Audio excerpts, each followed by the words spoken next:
Malabong manatili sa PNP Custodial Facility si dating Senador Bong Revilla kasunod ng personal na pagsuko nito sa PNP CIDG matapos maglabas ng warrant of arrest ang Sandigan Bayan kaugnay sa anomalya sa flood control project sa Pandi, Bulacan. Ayon kay SILG John Vic Remulla, nasa kamay ng Sandigan Bayan kung saan ito ipipiit. Narito ang balita ni Val de Vinagracia. Nakakalungkot po, parang wala yatang due process. Yes. Pero ganun pa man, haharapin ko to ng walang takot. Okay. At alam kong hindi ako papabayaan ng Diyos dahil wala po akong kasalanan dito. Voluntaryong sumuko si dating Senador Bong Revilla sa Philippine National Police nitong Lunes ng gabi, Enero 19 kasama ang kanyang pamilya. Kasunod ito ng inilabas na warrant of arrest ng Sandigan Bayan 3rd Division kaugnay ng umano'y 92.8 million pesos na ghost flood control project sa Pandi, Bulacan.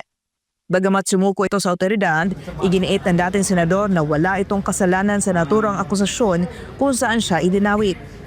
Agad naman siyang sumailalim sa standard booking and documentation at medical examination sa PNP CIDG. Sa 10 balitaan, nagpapasalamat si DILG Secretary John Vic Remulla sa naging aksyon ng dating senador na kusang isuko ang kanyang sarili. Tingnan nyo to. He has 20 firearms, di ba? Voluntary siya nag-surrender. Si Atong Ang, he has 6 firearms. Kinancel namin. Kasi he's, fugitive siya, di ba? So kay Atong Ang, we will deal with him as armed and dangerous. Kay Senator Bong, I advise him pumunta na rito para matapos na ang intriga at walang untoward incidents na mangyayari. Kinansila na rin ng PNP ang lisensya ng mga baril ni Revilla. He is no longer entitled to own and operate the firearm. Kasi dalawa yan license to own and possess, tas yung license for the firearm. Since he will be detained, he will no longer be able to be in possession of those firearms. Kung hindi niya surrender kasi yan, in danger siya sa mga raids sa loose firearms. Kasi ang re-registration personal yan hindi niya rin magawa yan. So it's better na i-surrender niya na yung mga firearms niya.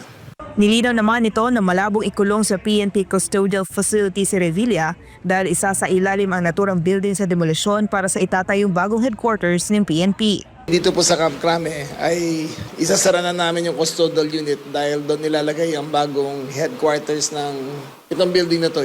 Gagawa ng bagong headquarters So yun ang napiling site.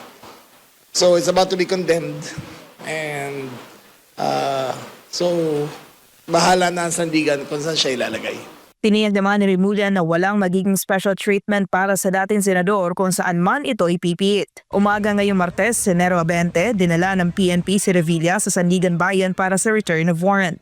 Sa kabilang banda, hawak na rin ngayon ng otoridad ang ilan pang kapwa-akusado ni Remulla. Kabilang dito ang mga dating opisyal ng DPWH sa Bulacan na sina Engineer Bryce Hernandez, Engineer JP Mendoza, Engineer RJ Dumasig, Juanito Mendoza at Cristina Pineda. Habang may lead na ang PNP sa nananatiling at large na si former DPWH Bulacan 1st District Engineer Emelita Huwat.